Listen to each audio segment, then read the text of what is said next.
I'm going to have you give a finance committee update right after the town manager report. Okay. Is that okay? Just because that way it's the top of the meeting. And I'm not going to adjust the agenda because there's already people dividing the question over there. Who would have it? Yeah, I just don't want to. Okay, so I'm just going a little. I'm taking liberties. Please do. They don't open it up until after yet. We're doing our first more of the weekend, back 40. On your property? Yeah, we put like 5 or 6 tent sites.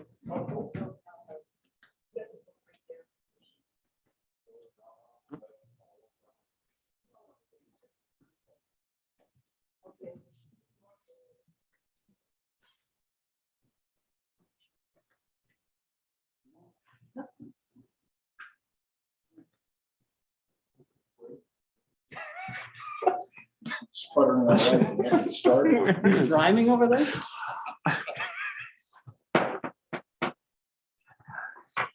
Good evening, everybody. This is the Wednesday, May 19th, 2021 regular town council meeting for the town of Scarborough, Maine. First up is the Pledge of Allegiance. I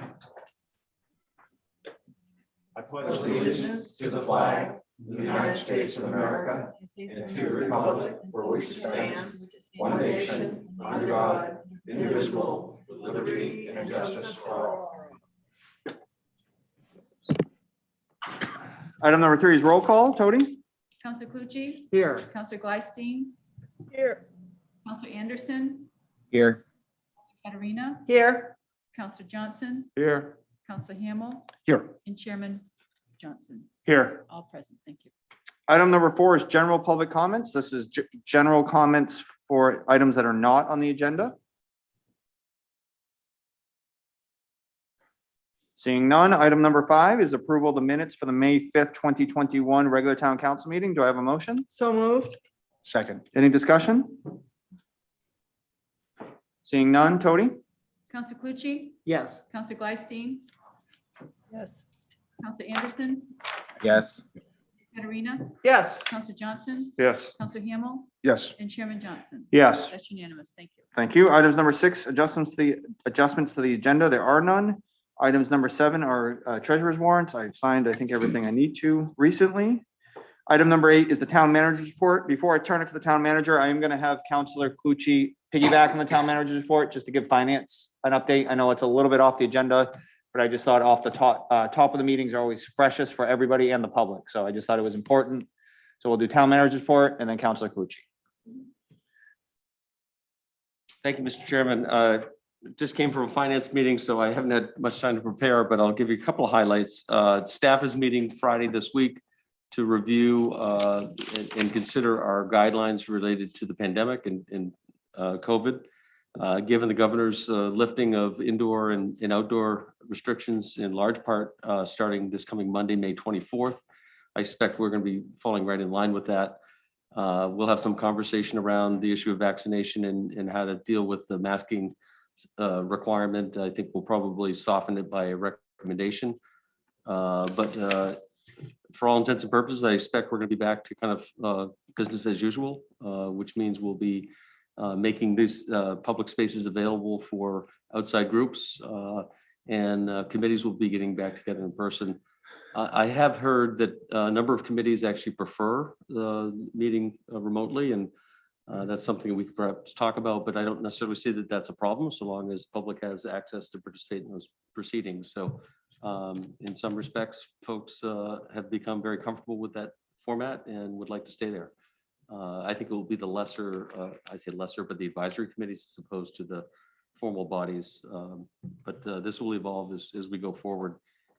I do want to update the staff. Planning staff has been diligently working toward the June 1st date of the new GMO taking effect. So we have systems in place. I know communications and outreach has happened with all those on the waiting list to kind of indicate their interest. And in fact, there's been a number of them that have expressed that they're not going to pursue those after all. So I've asked Jay and his staff to certainly be attentive to that. And we're looking to have that online presence capability available so we can start that very public facing reporting of status and progress almost immediately. Councilor Anderson may speak to this at some later date. It does look as though the Long Range Planning Committee is going to kind of complete its review and recommend out the update to the comprehensive plan sometime in early June. So I just flagged that as an issue. I think leadership's going to talk about this tomorrow, just working out a schedule and a process through June and maybe early July to bring that through and ultimately through adoption with the council. Police chief update. I believe I've updated you right along, but I'll just give a quick little recap.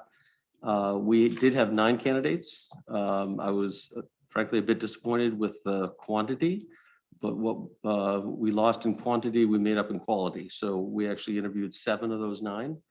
2 of them are internal.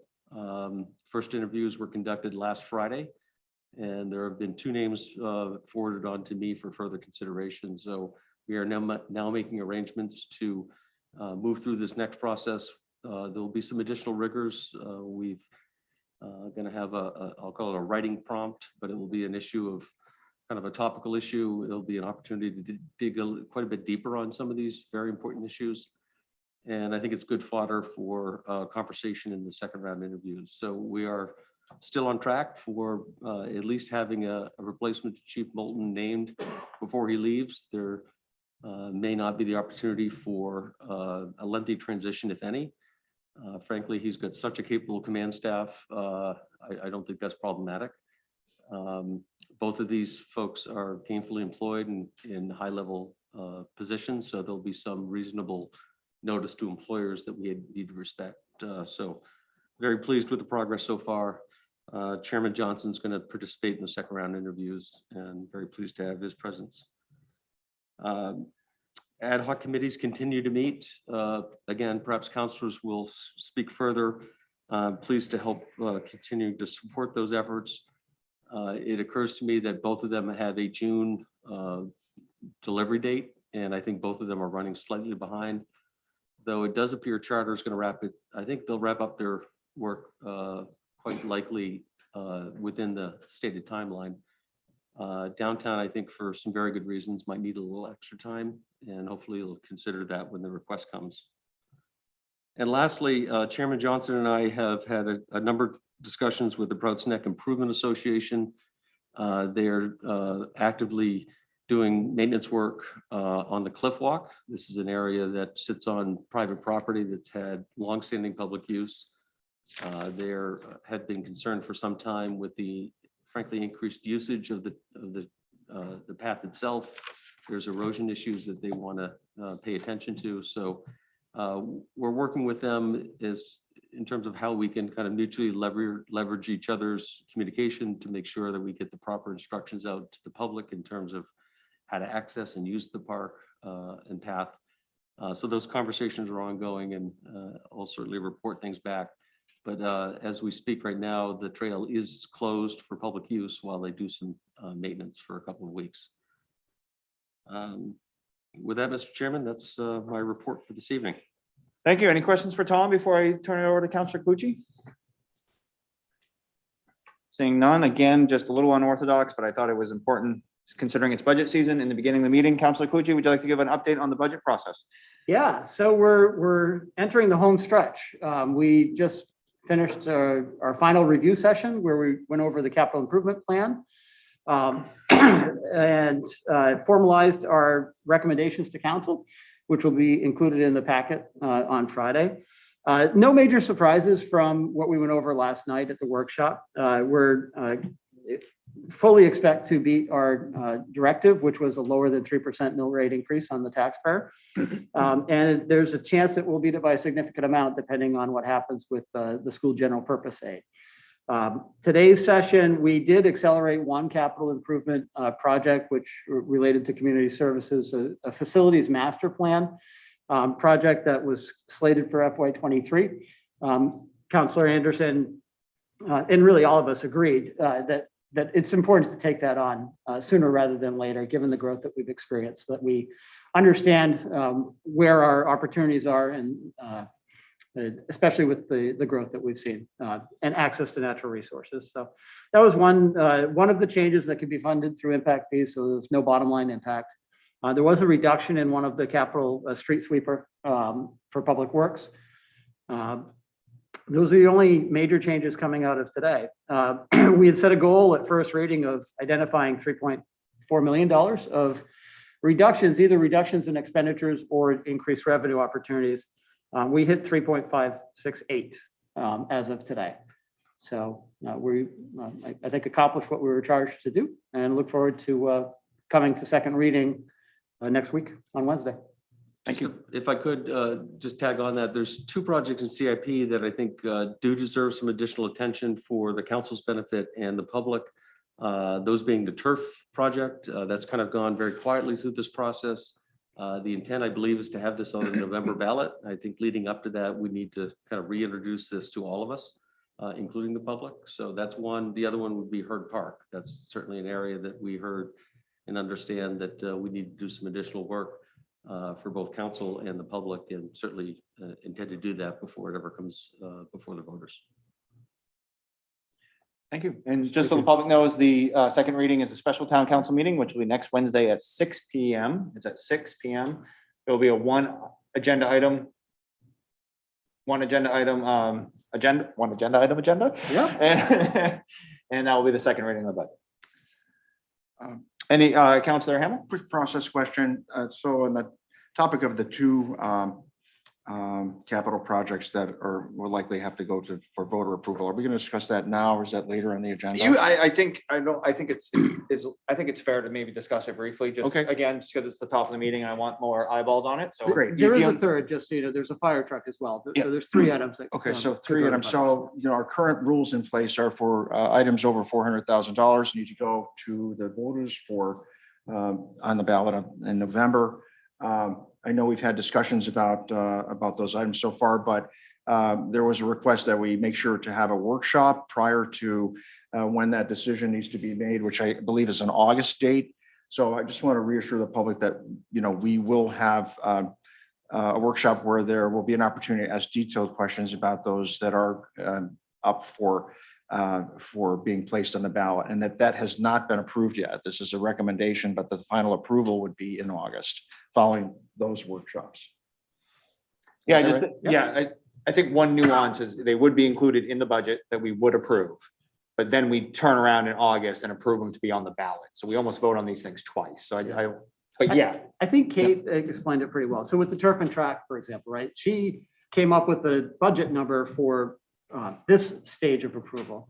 If she gets this stage of approval, that's going to necessitate some engineering studies and other work before we get to something that we can put in front of the voters. So it's a step in the process. For those larger items, there's really at least a three-step process. You need to get budget approval, you need to get voter approved to get on the ballot, voter approval. And then for the items that are bonded, you need to get approval for bonding as well. So But I wanted to make sure and point that out because I think there is a tendency sometimes for us to approve it, expecting that there will be other steps in the process. And once that's done, the other steps in the process tend to be rather automatic, at least in terms of past practice. So that was sort of the reason for I raised that question the other night when we were reviewing the budget. And I thought that we have an opportunity to discuss also some additional capital items either this evening or before that vote happens in August. So, Councilor Gleisteen?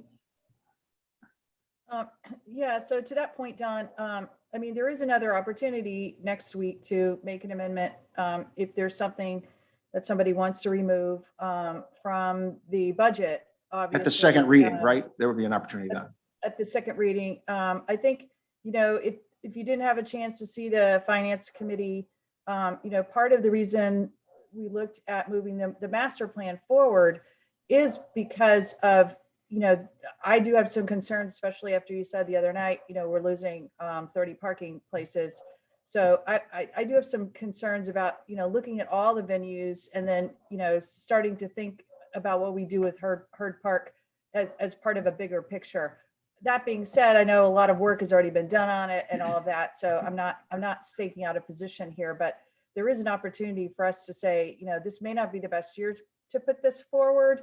I think, again, I won't, take a position, but I believe we all know how important the turf field is. And there would be some fairly large items on the referendum for the taxpayers to approve or not. So anyway, it's worth the considerations. We do get 2 bites of the apple, second read, and then whether or not to actually put it on the referendum. But I think everyone should think about it and maybe get feedback from some area residents. And Councilor Hamill, you've been very good in knowing that area quite well. So, your input is quite helpful, from what you've learned from neighbors down there. Thank you. And I just want to add that my primary interests are in the town side capital improvements that are over 400. The school side, I think we have more flexibility there, or anticipating more flexibility in terms of where the stimulus funding is going or may likely go. So there were some favorabilities that they discussed that seemed to give us a little more breathing room there the other night. So I don't want to be picking on the school. All right, I'm gonna move on because I think that was liberal enough, I think, right? Thank you. Good, all right. With that, we're on to order number 21046, which is a 7 PM public hearing only on the proposed amendment to chapter 311, Town of Scarborough Schedule of Fees. And does anybody like to speak to this? Tom, I know that you were gonna come back, and do you have that ready to say, make a recommendation? Do you want to just say the recommendation for the record so we can Yes, mull it over? Yeah. Yes, included in these materials and for which you should take public comment on, we have included the additional recommended fee adjustments from the planning department. They basically are changing the building permit fee, instituting a growth permit fee. And there's a third component related to, help me out, Jody.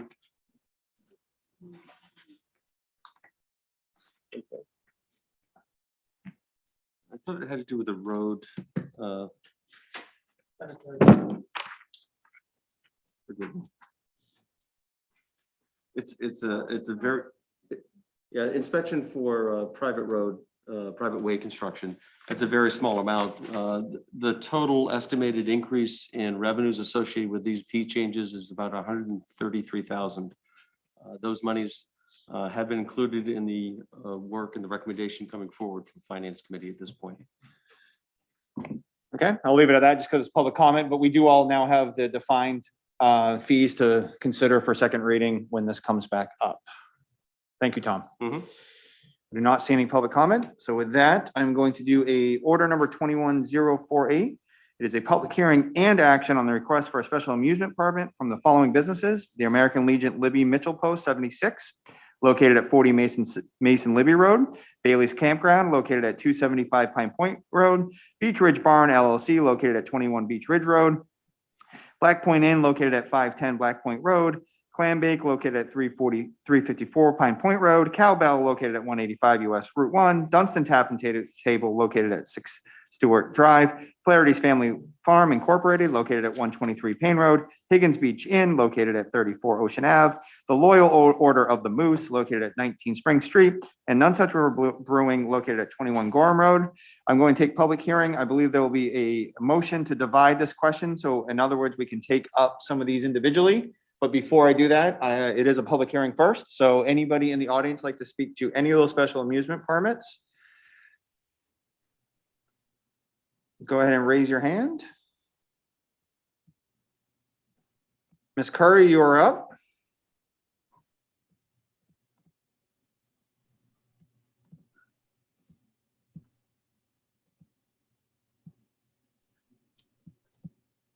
You're on mute, Ms. Curry. If you can hear me, you're on mute. You need to unmute your mic.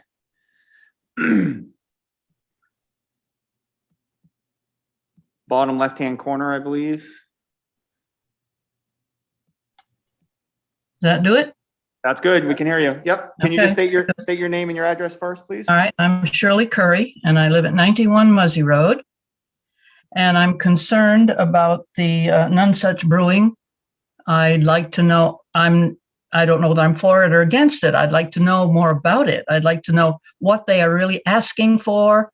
And the ordinance seems very broad, and I'd like to know how we pinpoint their activities and make sure that they stick to whatever they say they're going to do. Do you have, can you give me any real information about what they want? Thank you very much. And I believe that's going to be one of the ones that is divided out, Ms. Curry. So you'll just stay tuned and you'll hear us discuss it. Okay, thank you. Thank you. Any others? Okay, so I'm going to take a motion in a second, and then Councilor Gleistein's going to make a motion, I believe, to divide the question. So Well- I'd like to make, Look, can we, Sorry. we gotta put it, sorry, we gotta put it on the floor first. So I got a move and a second by Councilor Gleistein. And Councilor Gleistein, do you want to make a motion to divide the question, please? I'd like to make a motion to divide the question into 3 separate votes, one for Nonsuch River Brewing, one for Bailey Campground, and one for the remainder of the requests. Thank you. Is there a second? Second. Any discussion on the motion to divide? Okay, we're voting just to divide the question. Tony, can you call the vote, please? Counselor Clucci, Yes. Counselor Gleisty, Yes. Counselor Anderson, Yes. Katarina, Yes. Counselor Johnson, Yes. Counselor Hamel, Yes. and Chairman Johnson. Yes. That's unanimous. Thank you. Now, to keep things simple, I'm going to do the wholesale batch that was not divided first. So Tony, do we have to make another motion to, or is that on the floor? Is the wholesale batch the one on the floor? The whole well, you have to deal with the divisions. Is that what Oh, you're I talking do. about? So I have to go the individual ones first? Yes. Okay, so we will do Nonsuch River Brewing first. And so do we have to, that's on the floor, correct? Because you divided it. Okay, so any discussion on Nonsuch River Brewing? Councilor Gleason, do you want to lead off? Sure, if I'm Yeah. not muted, I've got to check my screen again. Yeah. Yeah, so it's requesting 11:30 a.m. to 9 p.m. I guess basically every day. You know, I'm not quite sure what they're requesting for that time, just that they don't want to be regulated during that time at all. There's no intent for amplified music. Did anyone read this any differently than I did or have any more information on what they were looking for? If I may. Go ahead. Yeah, please do, Tony. Yep. I apologize for that piece not being filled in, but I did speak with the individual that brought the application in, and it's similar to what they did last year, the string quartets inside Oh, that's right. on Yeah. the Balcony. upper balcony, yeah. So they're not asking for an exemption of the good neighbor ordinance. Because they're not amplified. Is that correct? Yes. I remember that now that you said that. They're just asking for special amusement application and, okay. And so I think, clearly the big issue here is the parking. Tony, was there any indication that this leads to additional cars coming for the entertainment or just pretty much business as usual? It's pretty much business as usual. And when I say that, it's like when you go, I believe Spurwink used to have a piano. A gentleman would play piano while people ate their meals. And I think this is similar to what they're looking at, is just some music in the upper balcony while people eat their dinner. But if we grant this, is there any restrictions on this? I mean, they did give you a verbal word, but did they, it seems pretty broad what's actually in writing. Is there anyone from the restaurant to actually speak tonight or? No one's present in the restaurant. But the council could impose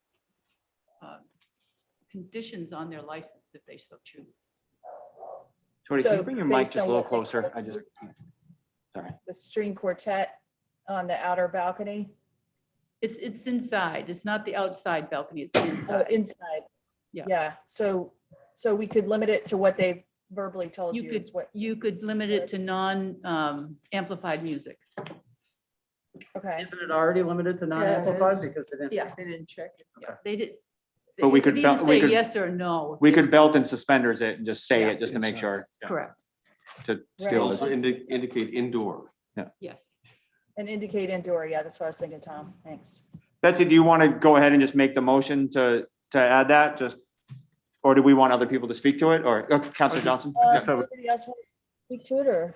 I'll let her finish.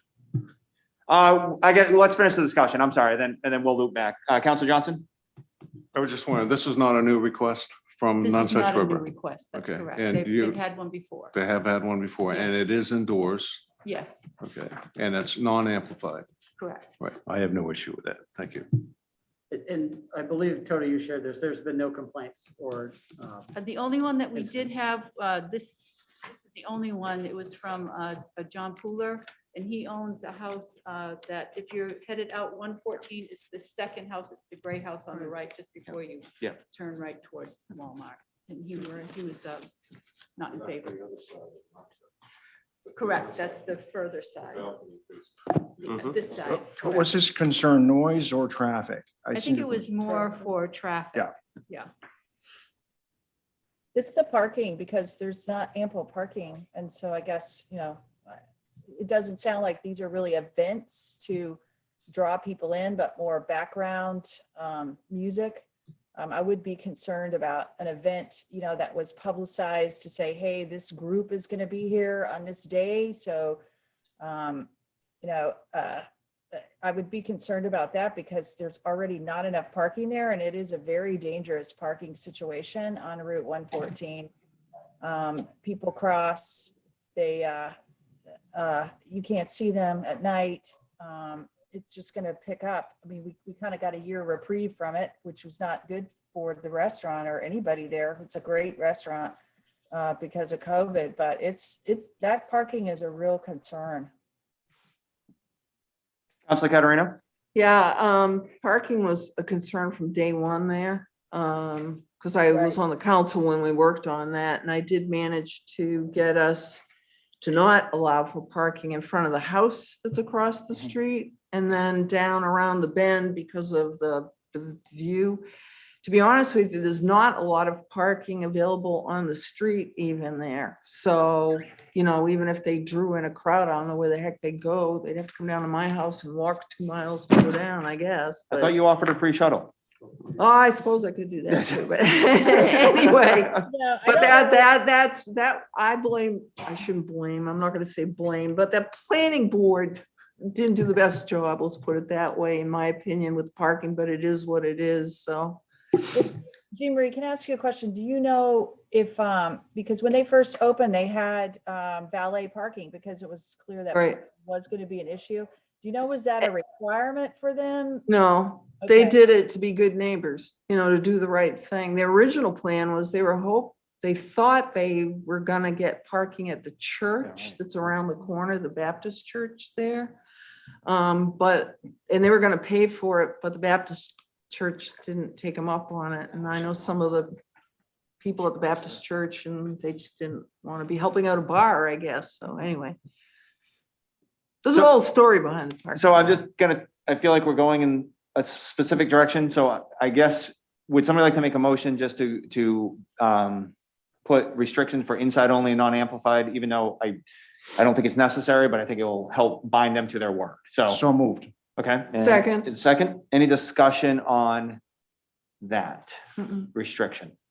I'd just like to say, I remember the traffic issues, this doesn't really cover that. So, Right, that's a tough answer, but that's kind of where we are on it. yeah, I mean, I don't know why we're singling them out. They've had the license for a year. They have zero complaints filed with the police department. Right. They've not requesting exemption from the good neighbor ordinance. They were silent on the amplified. We could clarify that, but I just, to me, I feel like it's unjustified. Tony, do we need to vote on that verbal restriction? Yes. Okay, so I I'm would gonna just call a have it. vote on the restriction, which was inside only, non-amplified. Counselor Cucci, No. Counselor Glystein, Yes. Counselor Anderson, Yes. Counselor Katerina, Yes, Counselor Johnson, Yes. Counselor Hamel, Yes. and Chairman Johnson. No. Motion passes. Okay, so now we're on to the request for the license with the new restriction on it. And any more discussion? Okay, Tony, you want to call the vote on it? Counselor Cucci, Yes. Counselor Glystein, Yes. Counselor Anderson, Yes. Counselor Katerina, yes, Counselor Johnson, Yes. Counselor Hamel, Yes. and Chairman Johnson. Yes. Thank you.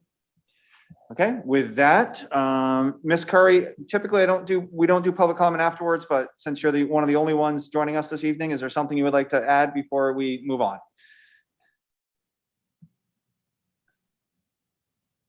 You're on mute, just so you know.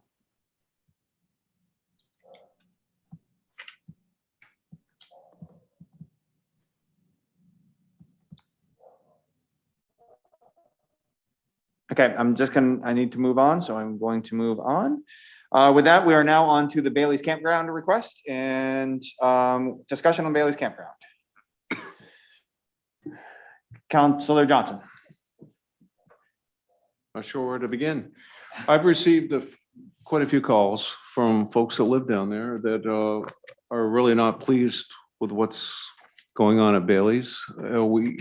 Last year, I know there was an effort to mitigate the noise into the neighborhood by turning the amplified music inwards. They bought a decibel reader. We were assured that noise would not be above 60 decibels, which sounds reasonable. But I personally rode down there several times last year, and it was quite loud. So I understand the complaints from the neighbors. I don't feel that there's a common understanding that maybe we should respect our neighbors a little bit more. So I would actually, and I do. How many complaints did we have from there this year? Last year? I Tony? think there were 2 noise complaints, and there were, I think, nine altogether, 9 calls, but 2 were for loud music. 2 were for loud music. And the folks I've talked to, some of them do not call the police because they feel that it's a fruitless call. And so I really think I'd like to have an open discussion on this because I really feel that it shouldn't continue. We do have a good neighbor policy, and maybe we have to try something different. So I'd like to hear from some other folks. Counselor Katerina, and then Counselor Gleisteen, you're on deck.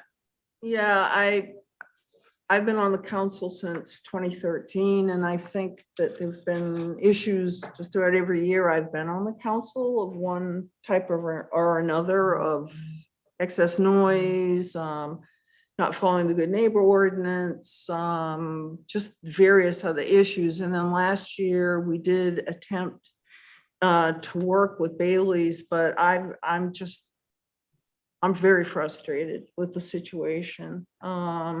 So right now I'm leaning against voting no on this particular application. Thank you. Counselor Gleisteen? Yeah, so last year, I think we did not approve the exemption from the good neighbor. And the feedback I heard was that did help. And so, it gave a few different things. It meant that, there was, that calls would be looked into. I think sometimes if we exempt from the good neighbor, even though this is a request for a fairly limited time frame, it seems like, the police would have that exemption and, so, well, they're exempt from that. So, the feedback I got was what we did last year worked. I know last year was a bit of an unusual year. I think they did continue to work. A few of the neighbors I talked to were happy with how we handled it last year. I'm suggesting we do it the same way and not give them the exemption from the good neighbor.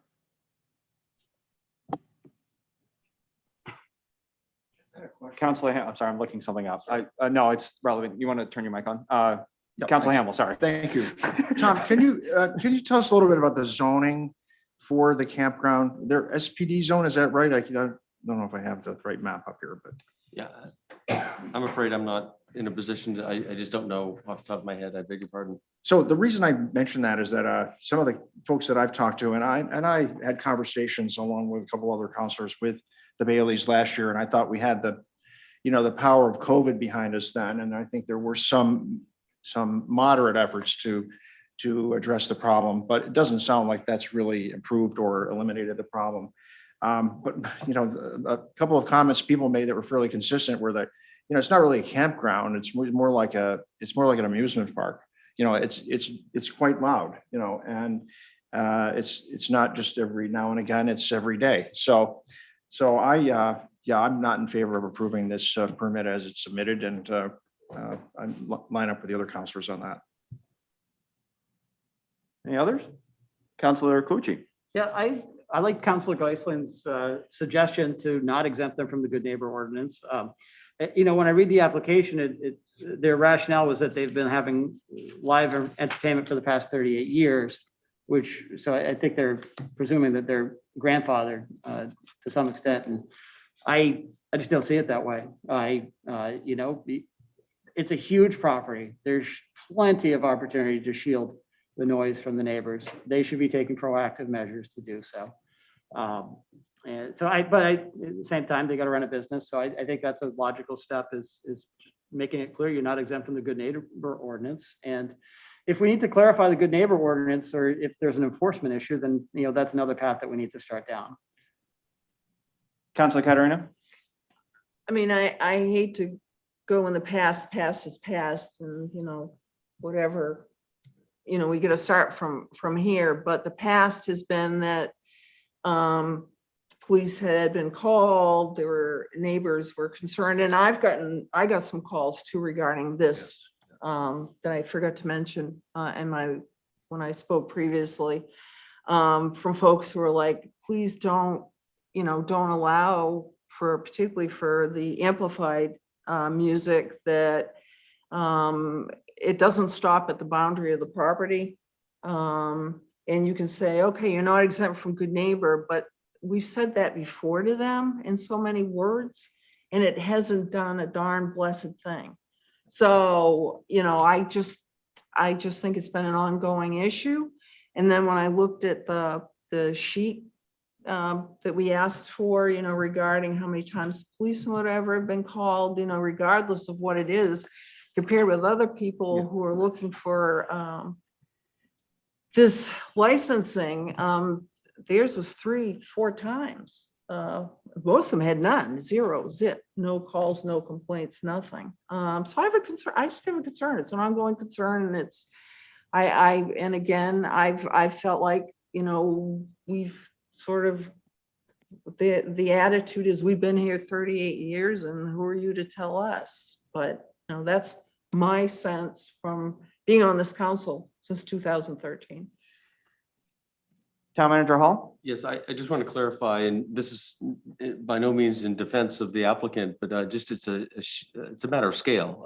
As Councilor Hamel pointed out, there are some 800 campsites. And so on any given summer evening, I suspect there's 2,000 or 3,000 people on campus. So it shouldn't be surprising that there'll be more complaints overall. I think I'd encourage you consider the noise complaints. I think that's what's relevant to what's in front of you.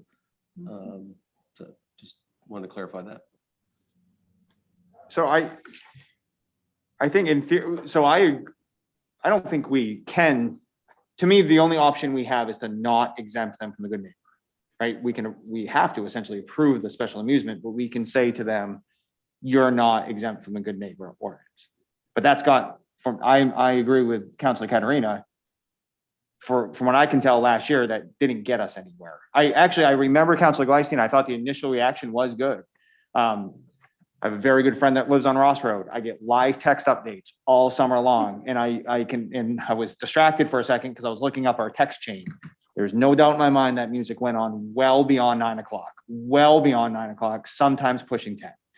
So I'm kind of the mind that logically, I think the only thing we're allowed to do is to exempt them from the good neighbor ordinance and still say yes to the special amusement. But something's got to give here, because I think we've been continuously, I think they've thumbed their nose at us for many years. And I do agree that it's scale, and I think that's fair.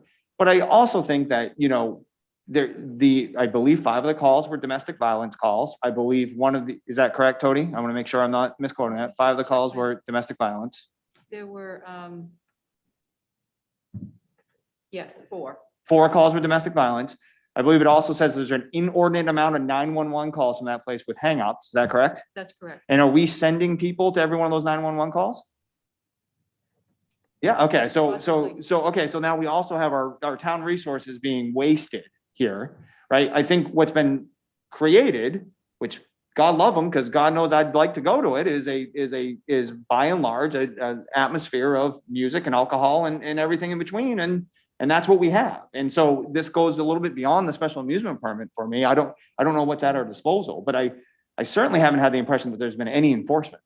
And I don't mean that as a knock on our public safety, but so that's where I am. I mean, I'm a no just because something's got to give. So I, regardless of how I'm logically reading this, I'm going to be a no on it.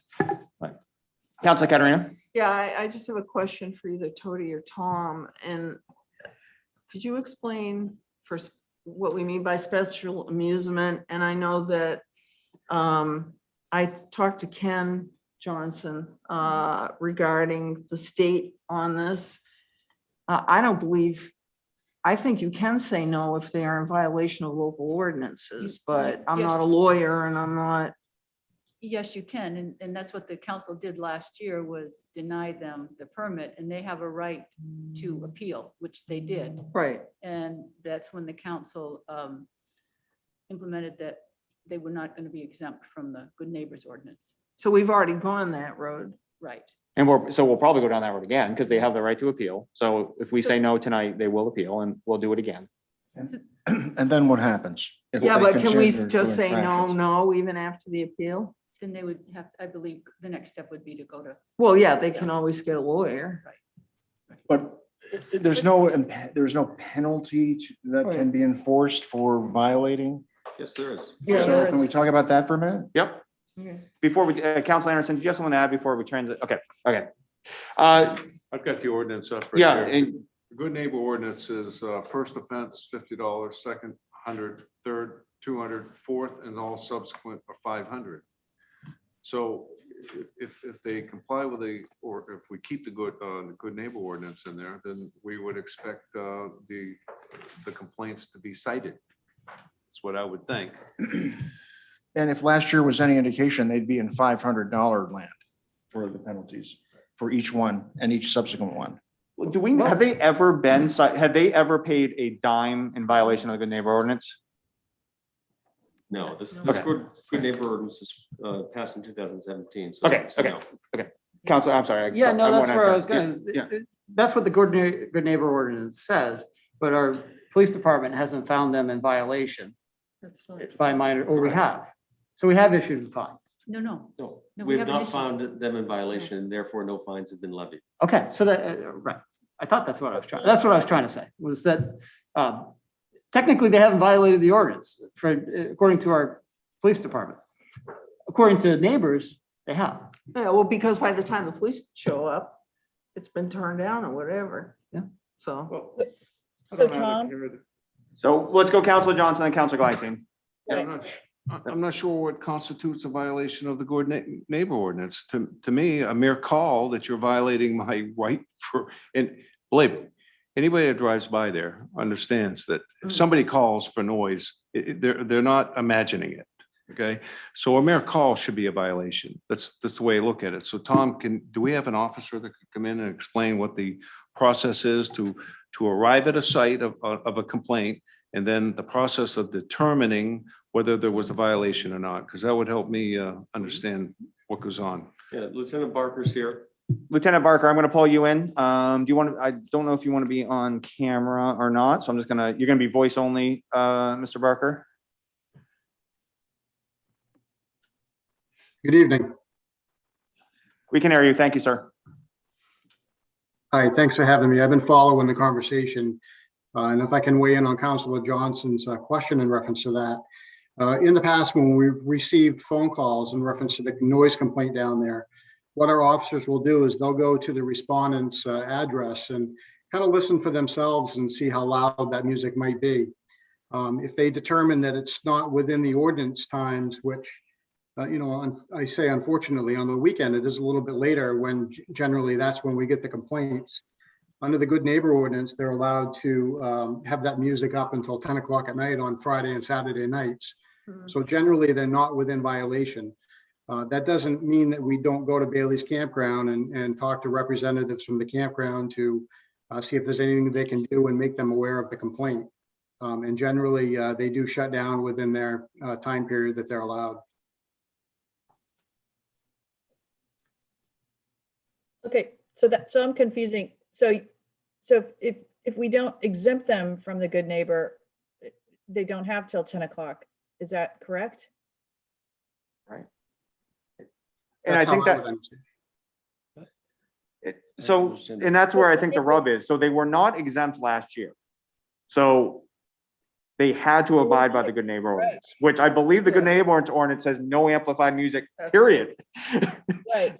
So I wonder if there was some confusion on that by the police department, because that had been one of the primary complaints of the neighbor, because they got the exemption every year. The calls to the police were just pretty much, well, they're exempt from the good neighbor. Well, we didn't exempt them last year. Correct. I think there's some factors to play into it. And one of the things that we ask our officers to do is to use some judgment in reference to the good neighbor ordinance and the timing of the complaint. I do have one of the complaints in front of me, and that was prior to 8 o'clock at night on one of those complaints. So those are the factors that we have to weigh into it as well. And certainly, we make the company aware of it and ask them what they can do to mitigate the noise. They've been very cooperative in doing, what we've asked them to do. And also they're willing to work with us on it. I guess I still don't understand, because if we didn't exempt them last year, then the good neighbor is no amplified that goes beyond your own border. So if it's going beyond their property, then they weren't exempt. Correct.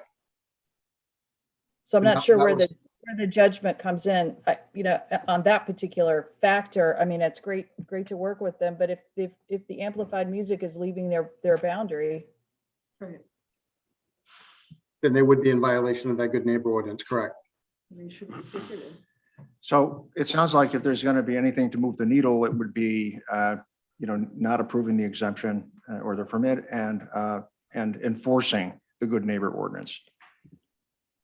I would agree. And, that's something certainly that we're willing to do. If there's complaints to come in and, they don't have that exemption, then, we would enforce that as we normally would with a violation of an ordinance. Officer Barker, this is Jean Marie Katerina. So if a complaint comes in, the officer goes to a neighboring house and hears the music, is a ticket written up, or is there something that happens that then brings into effect the fine for the violation? If our officers go and they observe the violation for themselves, what they do is they would obtain a witness statement from the complainant as well. And it's not, where it's a civil action, we have a certain type of booklet of civil ordinance violations that we Okay. would write the person for. That would give them the opportunity to pay direct to the town on that. It's not a court proceeding. Yep. But it's like a ticket, in other words. Correct. Okay, thank you. That's what I think we need to see happening. Well, I think it's tough looking at this objectively because shouldn't be objective. So I take that back because there's lots of history here. Essentially if we say no in total, we're absolutely drawing a line in the sand because according to our good neighbor ordinance, they can't plug in an amp. Right. Which on that campground is probably used 6 out of the 7 days and a huge draw for the business. And right, so I think the reason why we're frustrated is this is the position we're put in right now, right? Is we're trying to be respectful to the neighbors, but at the same time, the only thing we feel like we have left is to do something that if they honored would be so detrimental to their business that it's probably not fair to them either. So that's all. I have no solution. But I just wanted to articulate where I feel like I am right now, because the saying no to this says if you plug an amp in, the police are coming down and giving you a citation. They're gonna be at the 500 land if it's done right, they're gonna be at the 500 land in the first 2 days. Right. Council Pucci? Yeah, so I'm just coming back to statutorily, and I'm fuzzy on this because I didn't read it recently, but we can deny them if they're found to be in violation of our local ordinances, is my understanding, right? Mhm. I guess where I'm coming back is, as of today, they have not been found to be in violation of our local ordinances. We don't make that determination typically, it's the police department that does. So that's where my stumbling block is. But other than that, I agree, and there's no reason with a property that size. Right. Anybody should be disturbed. The technology is such that you put a little design behind it and nobody's gonna hear it. I would like to make just a plug to, please ordinance committee, take up this good neighbor ordinance. I think this needs some clarity. So Paul, is it certain they can't do it, or can they do it on their own property as long as the noise doesn't go off their property? Yeah, as long as the noise, well, hold on, I'll let Tom answer that, because he has it in his hand, so I'm going off memory, so I want to make sure Tom, yep.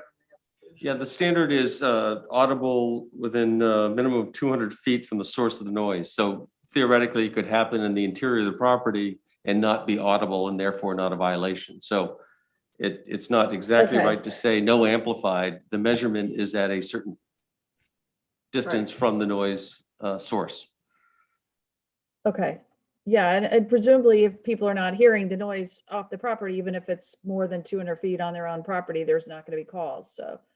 I would think they could still do some of their, what they're doing. They just have to find a way to keep it on their property. I think I'd be remiss not to just at least advise council that I think if you're considering denial, I would feel more, I expect there will be an appeal of sorts. And ultimately, we should have the ability to document your rationale for doing so. I think that would serve you well should this be challenged further. I think the problem we have in front of us is that we don't have any violations. We have complaints and I'm not disputing those, but it's anecdotal at best. It's no documented violation. So again, I'd just be remiss not to say that I'm not sure if we've got the grounds to ultimately uphold such a decision of council, but that's a risk that we could perhaps take. Councilor Anderson? I just have a question. So say this does move forward eventually and we remove them from the exemption from the good neighbor policy and they do get a citation. Do we have any authority at that point to revoke the license if they have a citation? Yes, you do. You can have a suspend or revoke the permit.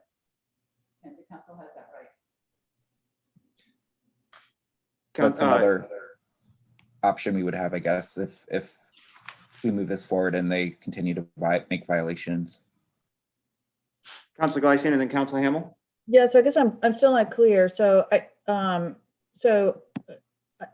know some folks are saying they want to deny the special amusement application altogether. But is it a possibility to approve the special amusement application, but just deny the exemption from the good neighbor ordinance? Because that's not state, that's a local ordinance.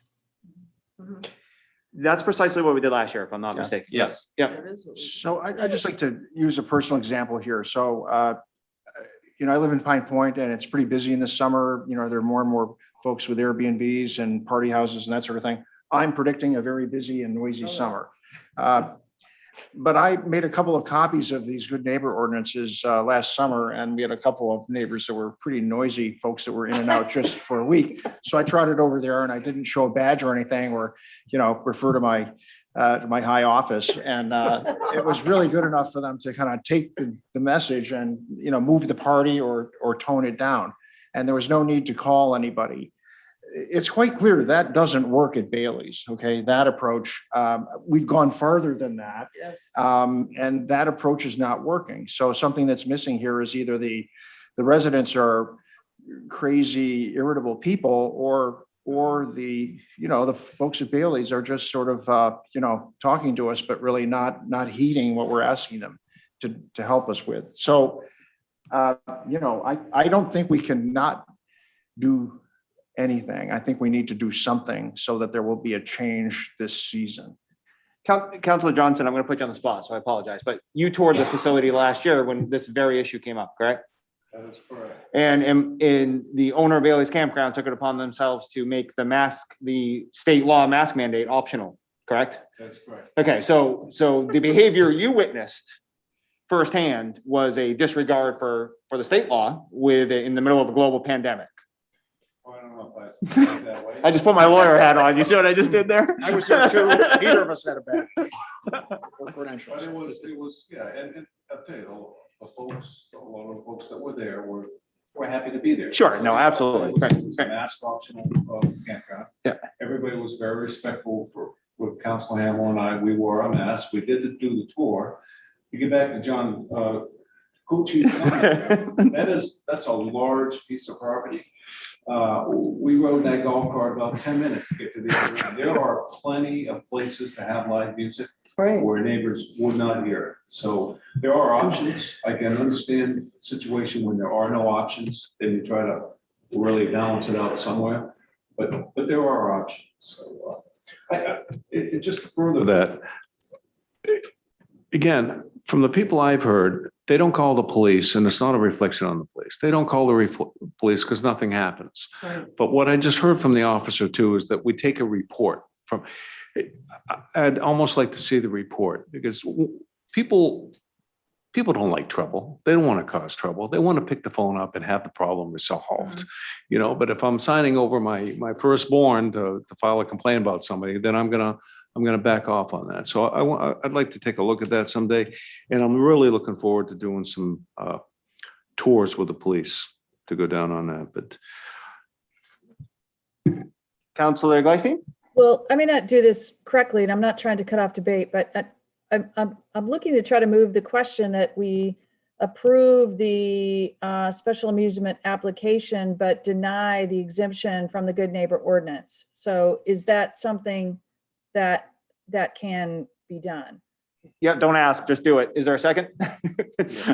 Second, Okay, there's no more debate. The question is moved to the permit without the exemption from the good neighbor ordinance. And Tony, you want to call the vote? Council Cucci? So this is to not exempt them from the good neighbor. Correct. Approve the special amusement, but not exempt them from the good neighbor. Yes. Council Gleisteen? Yes. Council Anderson? yes. Council Katarina? No, Council Johnson? Yes. Council Hamel? Yes. And Chairman Johnson? No. it's hard. Yeah, so I think that passed, right? Yes, it did. Yep, that's good counting, Betsy. I was trying to count, but so, I hope, that, I think we haven't had official complaints or fines because it sounds to me the police don't really do it. And I'm not trying to pick on the police, but, I hope we emphasize to, the police chief and the department, if there's noise coming off this property, they're in violation of the good neighbor and you're going to have to issue a ticket. Well, I won't put Mr. Bark on the spot, but he has been listening to us this whole time. So my guess is he will report that back to all the right people. And I think he's probably understood our frustration and our position. So, Thank you. Mr. Barker, thank you for your time. We appreciate it. We know you didn't have to be here. So Thank you. Well, thanks for having me, and I've heard you loud and clear. Thank you. thanks, sir.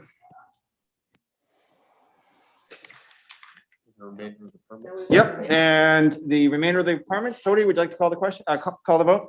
Council Cucci? Yes. Council Gleisteen? Yes. Council Anderson? Yes. Council Katarina? Yes, Council Johnson? Yes. Council Hamel? Yes. Chairman Johnson? Yes. Passes. Thank you.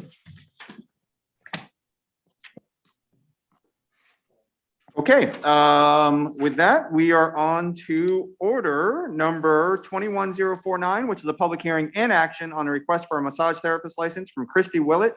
She's located at 374 South Street, Apartment 5 in Biddeford, but she's a traveling therapist. Excuse me, Tony? The application is in order. She does have clients that are here in Scarborough, so which requires her to have a permit for massage therapist license. And her home base is out of Biddeford, but everything is in order and recommend approval. I don't think Mr. Chase or Mr. Barker are going to comment on this, so do I have a motion? so moved. A second? Okay, I seconded it again. Okay, any discussion? Okay, Tony? Council Cucci? Yes. Council Gleisteen? Yes. Council Anderson? Yes. Council Katarina? Yes, Council Johnson? Yes. Counselor Hamel, Yes. and Chairman Johnson. Yes. That passes. Thank you. Thank you. Order number 21050 is a 7 PM public hearing on the following new request for a marijuana establishment license and schedule final action for Wednesday, June 2nd. So this is a public, oh, this is only a public hearing. Correct. Okay. With that, it's, oh geez, Momejuan Abdullah, DBA Moxie RX, sorry, Moby RX, located at 4 Washington Ave for a medical marijuana products manufacturing facility. I apologize for not reading this ahead of time, sir. That is my fault. Second is Nadia Novikov, DBA Tried and Trued LLC, located at 148B Pleasant Hill Road for a medical marijuana cultivation facility. This is only a public hearing, but since you're here, Liam, you want to just give us the intro? Sure. So these are both new licenses. These are not currently licensed establishments. They were not pre-existing. Again, one cultivation facility, one manufacturing facility. Town staff did inspect both facilities today. We don't anticipate any issues. Would bring them forward for the second or on the second for approval. I think that's all I got for you. I'll keep you posted. Can I ask a quick question? What is the manufacturing? What are they manufacturing? Yeah, I believe it's a compounding operation. So they take extract and they compound it for, I believe their primary market is senior citizens. It's medicine for folks with dementia, is my understanding from our visit today. Thank you. And I'm going to close public comment because I see only 2 people in the audience. So with that, we're on to thank you, Liam. I appreciate it. And just so everybody knows here, Liam gives Don and I great updates for these. I really appreciate you staying, in constant contact with us. And I know the ordinance committee meeting went well with the odor report. So thank you, sir, for all your work on it. Yeah, thank you. Old business is order number 21024, second reading on the proposed amendment to the chapter 413, the Town of Scarborough Growth Management Ordinance. This is tabled. I sponsored this. I think we can either put this on the floor and reject it, or nobody can second it. Is that correct? Correct. It would fail if no one seconds. Okay. That's correct. So I'm going to make a motion. And there's no second, so it fails. How was that for a quick way to get around that? Good piece of legislation that was. Okay, order number 21039 is a second reading on the proposed changes to 601, the Town of Scarborough Traffic Ordinance, Section 42, Pine Point Co-op. Mr. Hamill, do you want to lead this off or do you want Mr. Hall to? It's up to you. Let Tom start and I Okay. can fill in. Yeah, sure, Tom. This is the product of combined effort of both Shellfish and Coastal Waters Committee. It intends to really clarify and accentuate in some respects parking for commercial fishing in the working waterfront area of that parking lot. I would say, just as an aside, it was a great collaborative effort of those 2 groups, and I think Councilor Hammer would agree. We hope that they'll continue to have other collaboration in the future. So with that, Councilor Hammer. Yeah, thanks, Tom. That's a great rundown. Just a couple things I'd like to highlight. There was the first joint meeting we ever had of these 2 groups. And this is one of those issues where I'm sure we're going to be hearing more about this in the future. This is one of those areas where we have competing interests. You'll be hearing more about this, as we review the comprehensive plan. You have environmental interests, you have recreational interests, you have commercial interests, you have residential interests. So you have a bunch of things, in a very small space, but I'm pleased to say I think this helps to protect the ability for the folks who make their living from that area to have parking, when they need to get in and out of their boats and out to the flats and out to the lobster boats. So I will say there are other views. This has gone fairly smoothly, and I've heard from folks that were concerned about over enforcement several years ago. There were other people who were concerned about, hey, if you're giving out parking spaces, I think everybody who has a mooring ought to get a parking space. So it's quite clear there's no way to reconcile all of these, but I appreciate everybody who weighed in, and we'll be doing our best to listen to all voices and hopefully find a middle ground. Thank you. Okay, I'll take that as a motion. Is there a second? Second. Any discussion? Okay, Tony? Counselor Pucci? Yes. Counselor Gleisteen? Yes. Counselor Anderson? Yes. Counselor Katarina, Yes. Counselor Johnson, Yes. Counselor Hamel, Yes. Chairman Johnson. Yes. Passes. Thank you. Finance Committee, you guys seem a little tired, huh? I just had to elbow Counselor Clucci to get him to vote. We're almost done. All right. Order number 21051 is an act on the request to establish a capital projects reserve fund as contemplated at the financial and fiscal policy adopted on September 5th, 2018 and amended November 20th, 2019. I'll let Counselor Clucci tell us about it and I'll take that as the motion. Sure. So this is something that's been contemplated in our financial and fiscal policy for a number of years, something that has never come to fruition up to this point. We have an opportunity with increased revenue sorry, it's been a long day.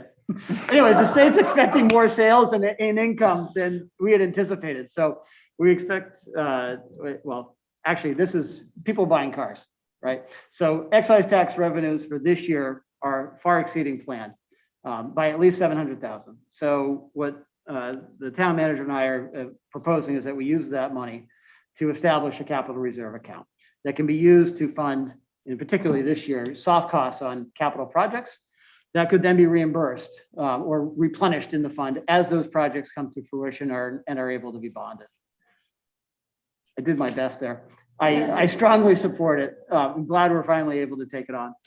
Do you want a second? Second? Discussion? Counselor Katarina. Just very quickly, I think this makes great sense and I'm very happy to see it. So I will support this. Any more? Counselor Johnson? Yeah, just a clarifying question. When you say soft cost, that is what, engineering, drafting up? Research. And then replenished on how is that replenished? So when, before you take on a project, a capital project, a lot of times you need to do some engineering or architecture or whatever. Those costs cannot be bonded today. Okay. A couple of years ago, they could be. So you can use this fund to help cover those costs. When those projects come to fruition, and oftentimes either go to the voters to be approved or later bonded and approved, you can pay yourself back. So you can take those costs that were fronted and put them back in the fund, and they can be used for either other projects or other capital requirements, capital needs. So they can be, but are they going to be? Is that part of how we're going to draw this up? That it will be at least a perpetual 700,000, right? I mean, hopefully grow that Hopefully it gets through other bigger. revenues. Yeah. Right, okay. Yeah, the initial influx will be the 700 to get us started, and Yeah. that really in large part funds much of those related costs in the FY22 budget. There may be a lag. Some of these projects will be years to the point that we get bonding, so I don't know there will always be 700. Ideally, there'll be other sources of revenue that you could put in here. I think I really applaud the council by starting this practice. We've talked about it. Let's commit to it and let's contribute to it into the future. So congratulations. Yeah, I'd also like to speak in support of this. This is something we've talked about for a while, and I'm glad we're able to do it this way. The one caution, however, is that a lot of these projects tend to drag on for years sometimes. And what happens is we end up sort of approving small amounts that are less than 400 that 2 or 3 years later go way over 400. So I'd just like us to try to make sure we keep an eye on the tail on this thing so that it's not in the end generating, a really big expense that should have really gone to the voters. And this is not just something food for thought for the schools, but it's also, and we've done this in other long range planning activities, including the library and so forth. So then I'd hope that we keep an eye on that. I failed to mention that this does come with the Finance Committee recommendation as well. Just if I could put a finer point to Councilor Johnson's question, you'll notice in the last whereas section, it speak to this reimbursement. It's intentionally put in the whereas clause from a drafting point of view that is more advisory. Everything under in the bottom is more compulsory, if you will. At the end, this is a policy. A future council can change it if they wish, but it does state the intentions, that's the intention. Future councils will decide each bond issue whether you do seek reimbursement or not. So there'll be subsequent votes associated with all of this. Thank you. My only comment is thanks, Finance Committee for doing this. I think it's a great idea and it's fiscally responsible and I'm excited about it. Tony? Counselor Clucci, Yes. Counselor Glystein, Yes. Counselor Anderson, Yes. Counselor Katarina, Yes. Counselor Johnson, Yes. Counselor Hamel, Yes. and Chairman Johnson. Yes. Unanimous. Thank you. Item number 9 is non-action items. There are none. Item number 10 is standing and special committee reports. Raise your hand if you have any. Counselor Katarina. Just quickly, there's an ordinance meeting. It's online. Tomorrow at 4, we'll be discussing the marijuana odor, the beginnings of putting that together. Commercial solar farms and then parking on Black Point Road. So that's at 4 o'clock online. Thank you. Any others? Counselor Clucci? So I don't have a full update for the downtown committee, but there was an issue that's been raised a couple of times now that I just wanted to make everybody aware of, and it relates to our zoning. There's going to be a couple of probably tweaks that need to happen to our zoning to accommodate a downtown, right? One thing that's come up is connectivity between Oak Hill or the municipal campus and the Downs, and it impacts the way they're designing things, because right now you can't, as the crows flies, connect the Downs property with the municipal campus, because you have to go through a residential neighborhood to do so, or you find another path. But so that's something that the developers brought up and some members of the committee have brought up as well. It's a tough nut to crack. So I expect that we'll be hearing more about it. And I just wanted to bring it up now sooner rather than later. Point of information on that, if I could. Connectivity is bike, walk path, or vehicle traffic? So I believe the zoning is specific to vehicle or vehicle. Maybe you could do a bus route or something, but yeah, specific to vehicle. But not commercial traffic, right? Is that right? Well, now you're getting too detailed for me. Sounds like a discussion for a I different. don't have the Yes. answers. I just wanted to raise it. Yeah. We can't wait for the topic. Well, you're gonna have to. Any others? I just have 2 quick things. I said this in an email, but Councilor Hamel and I are meeting with the developers for the Beacon. They will be coming forward with a contract zone amendment request. I have asked any and all councilors if they'd like to email me with, we're meeting tomorrow because they're asking us, what would we like to see at the workshop in June? So far, my list includes demographics and income levels and demographics of the current residents, cars per resident, traffic patterns, kids in school, and estimated captured value, and also possibilities for any sort of conservation as part of the request. So if you have anything that you would just like me to send along to them so they can address it at our first workshop, then we can do that. Just as to set a timeline so everybody knows what we're talking about. Their shovel's not looking to be in the ground until next June. So we're starting this, to their credit, they've been gracious enough. A, I've put them off a couple times, but B, we're a year out of this project. So, you know, I appreciate that we're not going to have the narrative of, hey, we need to do this right now. So that's nice. Yeah. And just a reminder, this would be according to a contract zone process. Yeah. So we'll, you know, we talked about that at length when we were reviewing the GMO. So there will be ample opportunity for us to explore community benefit and to make sure that it's going to fit. And, you know, these folks are a known quantity. So this is a second phase. And secondly, this is in its infancy, and I'm going to butcher this, so don't hold me to any of this, but there is another contract zone asked. It's a small salon on Beach Ridge that I believe she's currently running it out of one building of her property and just wants to move the salon to the other building on the property on Beach Ridge. I'm just saying it out loud so everybody knows. Tom hasn't even briefed us about it, but he did send a brief email to us. But I wanted to say that it's always interesting, the level of severity of contract zones we're faced with, but more to come on that. But I wanted to say it out loud because we just heard about it. But I'll report out more on it. This is later, but I believe she already exists. And Yeah, it's Lucinda's Day Spa. Oh, it is Lucinda's. Okay, It's fairly close to the intersection with Route 22, so it's at the far end of Beach Ridge Road, and the contract zone is required because the use wasn't allowed in the zone. That was the fundamental reason. So there's that. And that's all I have. So are there any councilor comments? Councilor Johnson? I just really want to give a shout out to the Finance Committee. I have watched every one of your meetings. I'm a firm believer in letting the committees do their work, so I didn't want to join and disrupt things. And strongly recommend folks to really watch the videos. If you want to know line item at a time, what this town consists of, and actually learn an awful lot about our departments, because every department head come in and do a really good overview of their department along with their needs, but also the inner workings of the department. I thought it was very efficiently run. The members are asking great questions. I really enjoyed it. You know, and they were like 3 hours long, and I sat and watched all of them. Matter of fact, one of them I watched twice. So anyway, shout out, great job, good committee. Yeah, I'd like to echo that. Counselor Johnson needs a hog. I'm sorry. Go ahead. I need to take a breath after that. I was probably one of the counselors that was disrupting the process last year. So there's somebody to be said when you kind of step back and it works better, you know, there's a lesson and all that. But I will say, I have hats off to John in terms of how he was very statesmanlike and how he was able to take his committee, and there was divergence of opinion on the committee. Did a really good job. And I was very confident, even though I, had near coronary when I saw the first set of numbers and we accepted them in early April.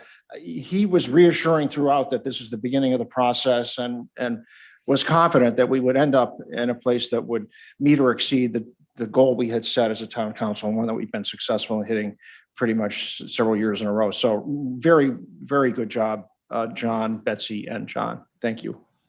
Counselor Anderson? Yeah, I want to recognize John as well for his leadership throughout this process. I think it's been a really seamless, well-organized approach, and I really appreciate that. And I also want to recognize the schools too for all the work that they did, and Kate especially, and others on the finance committee at the school board for also partnering with us greatly to make all this work as smoothly as we could. So it's been really great first year for me, and I really appreciate everything. Also, Counselor Geist?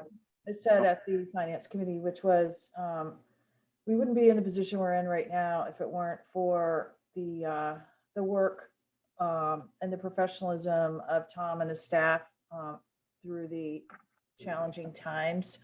I'm sure not every municipality and county came out that way, but measures were put in place to make sure that we got through those, and it positioned us well for this year. Thank you. Wow. Thank you. I was just going to comment that I've never had somebody tell me that they watched a finance committee meeting twice. And that's probably the biggest compliment. I've never watched one. I think it was a good team effort. I think staff came with their A game and willing to help us understand their priorities and their needs, and find ways to minimize the impact on the taxpayer. And so I think it went well this year. We'll see how the vote goes, but I think, and that's all hands involved, the school department and the town, and the committee and the council, the way that you guys provided feedback as well. So thank you for your efforts, and I'm excited for it to be over. Any others? So I'm not going to thank you because you've been thanked enough, but I do want to just thank Officer Baker again. That's a tough conversation to have without sounding like you're pointing blame at people. I mean, I think we shifted gears from being aggressive to Bailey's to aggressive to enforcement, and just know that we're doing that because we're trying to process this. I put Counselor Johnson on the spot, and I apologize for that, but that's a hard conversation, because I think ultimately it is a foundation of this town. It is a very good business, but there is something that we're trying to work through. And so he was watching the firing squad. So I just appreciate that he was the one to show up. I hope that he understands that, that what he was watching was us processing in the real time, and there was nothing disparaging about any of it. It's just us trying to figure this out. So that's all I have. Motion to adjourn? So moved. Tony? Second. Okay, thank you. Oh, I'm sorry. Counselor Clucci? Yes. Counselor Gladstein? Yes. Counselor Anderson? Yes. Counselor Katarina? Yes. Counselor Johnson? Yes. Counselor Hamel? Yes. And Chairman Johnson? Yes. Motion passes.